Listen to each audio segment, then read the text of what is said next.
കാലടി സംസ്കൃത സർവകലാശാലയിലെ ഗവേഷക വിദ്യാർത്ഥിയുടെ മുഴുവൻ ഫെലോഷിപ്പ് കുടിശ്ശികയും 1 മാസത്തിനകം നൽകണമെന്ന് ഹൈക്കോടതി.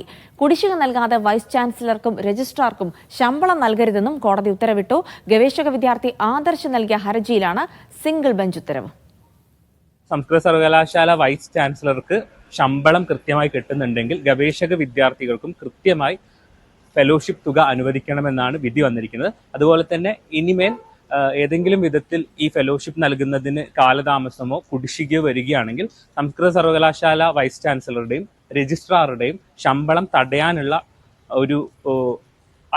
ഒരു തീരുമാനം കൂടി കോടതി എടുക്കുകയുണ്ട്. അപ്പോൾ പ്രധാനപ്പെട്ട ഒരു വിധിയായിട്ട് മനസ്സിലാക്കുന്നു. അഹമ്മദ്, മുജ്തബ വിവരങ്ങൾ നൽകാനായി ചേരും. മുജ്തബ, തടഞ്ഞുവെച്ച ഫെലോഷിപ്പ് കൊടുക്കണമെന്നുള്ള വിധി സ്വാഭാവികമാണ്. പക്ഷെ അതിനപ്പുറത്തേക്ക് ഹൈക്കോടതി വളരെ കടുപ്പിച്ച് തന്നെയാണ് പറഞ്ഞിരിക്കുന്നത്. എന്തായിരുന്നു ഈ വിഷയം? ഏത് കേസാണ് ഇത്? ഇതിൽ ഹൈക്കോടതി നടത്തിയ സുപ്രധാന പരാമർശങ്ങൾ എന്തൊക്കെയാണ് മുജ്തബ?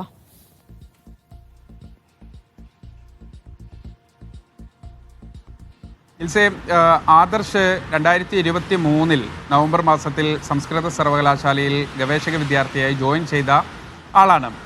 2024 ഡിസംബർ വരെ അതിനിടയ്ക്ക് കഴിഞ്ഞ കുറേ വർഷമായി, അല്ലെങ്കിൽ 1 വർഷത്തോളം കാലം ഫെലോഷിപ്പ് നൽകാത്തതിനെ തുടർന്ന് വലിയ പ്രതിഷേധമുണ്ടായിരുന്നു. ആ ക്യാമ്പസിൽ സമരമുണ്ടായിരുന്നു. ആ ഇടയ്ക്കാണ് ആദർശ് ഹൈക്കോടതിയെ സമീപിക്കുകയും ചെയ്തത്. പിന്നീട് കോടതിയിലേക്ക് കാര്യങ്ങൾ പോകുന്നു. ഒപ്പം തന്നെ SFIയുടെയും AKRSAയുടെയും ഒക്കെ നേതൃത്വത്തിൽ വലിയ സമരം യൂണിവേഴ്സിറ്റിക്കകത്ത് ഉണ്ടാവുകയും ചെയ്യുന്നു. ഈ സാഹചര്യത്തിൽ 2025 ജനുവരി മാസത്തിൽ 24 ഡിസംബർ വരെയുള്ള കുടിശ്ശിക കൊടുത്തു തീർക്കുകയും ചെയ്തു. അപ്പോൾ പോലും ജനുവരി മുതൽ ഇങ്ങോട്ട് ഈ 2025 ഇന്നിപ്പോൾ മെയ് മാസം അവസാനമാണ്. ഈ സമയത്ത് പോലും ആ ബാക്കി 6 മാസത്തെ കുടിശ്ശിക ഇപ്പോഴും ലഭ്യമായിട്ടില്ല.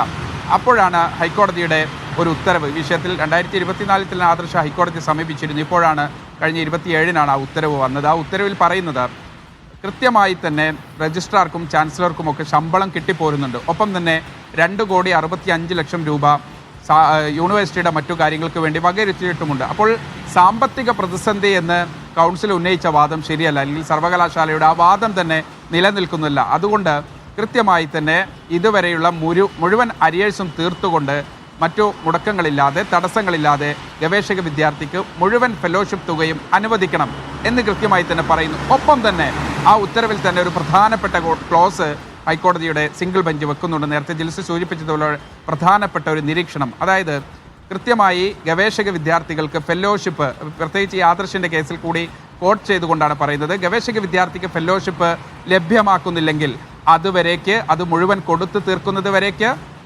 ചാൻസലറുടെയും രജിസ്ട്രാറുടെയും ശമ്പളം നൽകേണ്ടതില്ല. അതൊരു കർശന താക്കീതാണ്. സംസ്ഥാനത്തുടനീളം വിവിധ സർവകലാശാലകളിൽ അങ്ങനെ ഒരു പ്രശ്നമുണ്ടെങ്കിൽ അതുകൂടി ആ സർവകലാശാലകളിലെ വിവിധ ഫെലോഷിപ്പ് നേടിയ വിദ്യാർത്ഥികൾ അനുഭവിക്കുന്ന പ്രതിസന്ധിയിലേക്ക് കൂടി വിരൽ ചൂണ്ടുന്നത്, അല്ലെങ്കിൽ അതിനുകൂടി പരിഹാരമാകുന്ന രൂപത്തിലേക്കാണ് ഇപ്പോൾ സർവകലാശാലയുടെ ഈ ഫെലോഷിപ്പ് നൽകണമെന്നുള്ള ഹൈക്കോടതി സിംഗിൾ ബെഞ്ചിന്റെ കർശന നിർദ്ദേശം വന്നിരിക്കുന്നത്. തീർച്ചയായും.